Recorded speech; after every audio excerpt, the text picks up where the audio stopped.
Let's take a look at this now. Public Interest South Africa has labelled the presence of a top SAPS official at the EFF gala dinner as shameful. Major General Feroz Khan, the second in command in the SAPS Crime Intelligence Department, shared a table with those that bought high tables at the event. Tebogo Khaas is the chairperson of Public Interest South Africa, and he joins us now to tell us about their concerns. Thank you very much, sir, for your time this afternoon. What's the issue? Thanks for having me. Look, the issue here is not whether a law has been broken or not. It is merely the optics as well as ethical leadership. What we see from Major General Khan doesn't inspire confidence to see senior police officials fraternizing with members of society, some of whom are in the crosshairs of the criminal justice system, and some have publicly admitted to being fraudsters as well as to have been involved in cigarette smuggling into these borders of South Africa.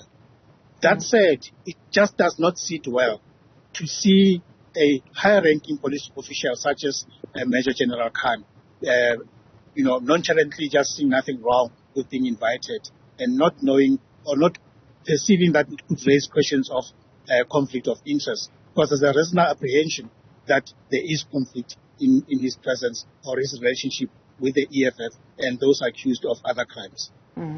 Like you rightfully mentioned, Section 46(2)(b) does not prohibit South African Police Service members from attending political meetings. This is what the leader of the EFF had to say about the issue of, when you speak of being crosshairs with the law, the issue of VBS and SARS. Let's take a look, listen. We defeated that scandal of saying we are bought by London, because everything we are doing has got nothing to do with London. It has got everything to do with Africa and with Africans, because we exist for Africans. Hava palwa ke scandal sa London bari EFF iwishije VBS. VBS. Till today, no leader of the EFF is investigated for VBS. No leader of the EFF is arrested for VBS. No leader of the EFF is in court because of the VBS. They wanted to use the VBS to destroy the EFF. Once more, they failed. Mr. Khaas will get into the so-called self-confessed cigarette smuggler, but when we take a look at the issue of VBS and what we just heard from the leader of the Economic Freedom Fighters, does he have a point? No, I'm laughing because he doesn't. Just a week ago to the day, the Supreme Court of Appeal just issued a judgment where it clearly found that Julius Malema knew and was involved in the exchange or receipt of monies from VBS. And they made sure that it is hidden. It doesn't go to a particular account. EFF at the time had two accounts, one at FNB and the other Standard Bank. I can't remember the exact banks. But certainly, no less than a full bench of the Supreme Court of Appeals have linked Julius Malema with proceeds of criminality at VBS. So I do not know what he's talking about. That he may not be appearing before court on VBS, that his second in command, Floyd Shivambu, is not answering for the corruption and money laundering that his younger brother did at VBS within one hop of him. It doesn't mean that he's not in the process of the criminal justice systems. As far as I know and I suspect, he ought to be answerable to what happened at VBS. It may not be today or tomorrow, but certainly his day should and will come, and he knows that very well. So the bluster that he says that he's not in court, of course he's nobody saying he's in court.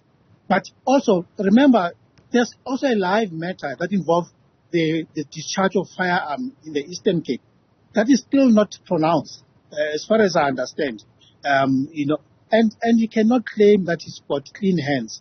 And the people that he also associates with, we all know that they are avowed, they confessed fraudsters as well as smugglers. Have you managed to maybe get Major General Khan to give you an indication if he was there in his official or personal capacity? Quite honestly, it doesn't matter whether he was there as in a personal or professional capacity. Take a look at this. Imagine if Justice Zondo, for example, was seen to be having a party or being hosted or hosting Thabo Bester, who might very well, likely appear through appeals if he used to appeal any of the matters before courts and see himself before Judge Zondo. Likely, even if Judge Zondo will recuse himself, it just does not sit well. So it's a character, it's just a judgment, a bad judgment call that Major General Khan did not see it fit for him to decline the invitation and to make sure that he creates the distance, at least insofar as the public is concerned. Because the message that is missing, the optics, are just not palatable at all. And remember, as a second-in-command for the criminal intelligence, we need to ensure, or he needs to convey a message that he won't be seen fraternizing with criminals or those alleged to be criminals, because otherwise it compromises the criminal intelligence unit.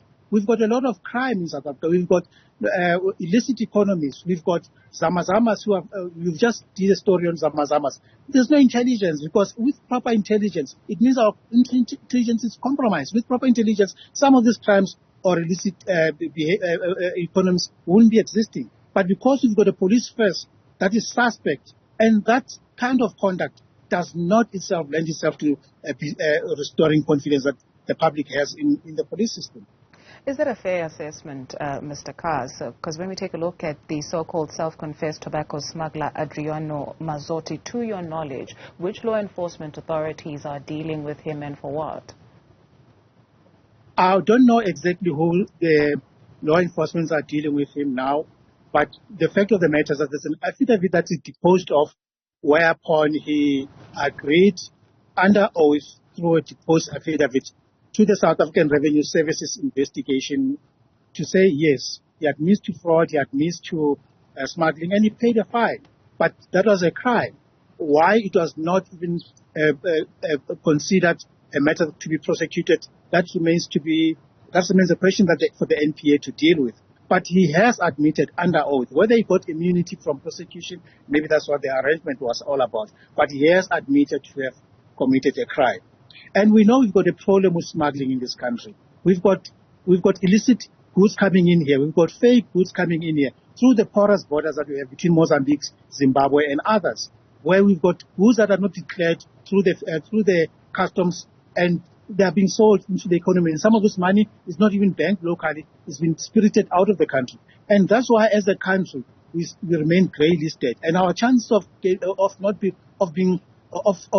with a grey listing is going to be very low, if not zero, because we've got this type of policing system that doesn't seem to even restrain itself in terms of what they think is legally possible or morally permissible. Because in this instance, it just does not look good at all. It doesn't look, if somebody of integrity would say, thank you for the invitation, but I cannot be seen to be at this event at all. He can visit Malema anytime he wants. Nobody says they mustn't see each other. But even that, if it gets to be known, it will still be a question in terms of why do you associate with people that may be in your process in terms of doing your intelligence or investigation around the criminal accusation or that they're facing. Mm-hmm. You speak of what is morally permissible. How would you characterize morality and politics in present-day South Africa more broadly? We don't want to try and fashion ourselves as moral police, but just last week, we had the moral regeneration movement and others talking about the moral decay in South Africa, which lends itself to the kind of criminal conduct that we see pervasive. It is purely because of the fact that the moral fabric of our society has decayed, that people can't even restrain themselves from doing wrong. For example, if somebody says to me, I'll come to your house, I'll bridge your electricity, you won't be paying City Power or the City of Joburg anymore. If I can get away with it, chance I'll want to do that, because the chance I'll say, well, even if the police know, I'll bribe them. Even if they come and do this, actually, I'll bribe some more. Because we need more and more citizens who are ethically attuned to ensure that they know to restrain themselves, they know to do good, even though nobody's watching or even though they can get away with it. And that is at the root of what has contributed to the wanton criminality in this country. And we're saying we need to appeal to that, because once you've got something in your mind that restrains that sort of puts you in check, it will very much make you say, no, I can't do this. It's not acceptable at all. Before anybody else tells you that you've broken the law or this and the other regulations or acts. Thank you so much, sir, for your time this afternoon. The chairperson of Public Interest at South Africa is Tebogo.